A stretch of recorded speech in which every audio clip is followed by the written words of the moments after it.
I honestly do not feel that bad about my work on this paper. When I first started it, I wasn't really sure what to expect, but once I got my outline done, everything kind of fell into place.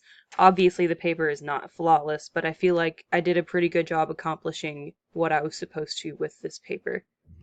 I do think that it is representative of my writing, even though I felt a little bit iffy turning it in. I felt like I had missed something. I tried reading it aloud, but I couldn't pinpoint quite what I was missing. I struggled a little bit with the prompt interpretation at first, but like I said before, outlining my paper really helped me figure out what I was supposed to be accomplishing here.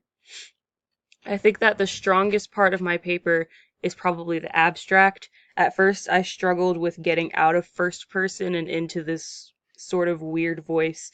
Um, and then I think another strong point of my paper was identifying the most important genres in my major and explaining why they were important, or in my major and in my career.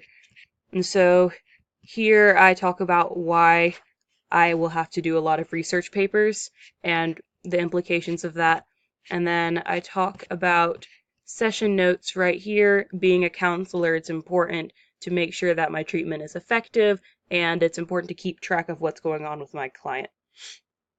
The weakest parts of my paper, as you pointed out, are my diction. At times, it's far too informal. It's almost as if I slipped out of essay mode and into conversation mode. And so to improve my paper further, I could definitely work on my diction, making it less colloquial, and I could also work on the organization in this one part where I talk about why I want to be a counselor, but it comes at the end of this section instead of the beginning.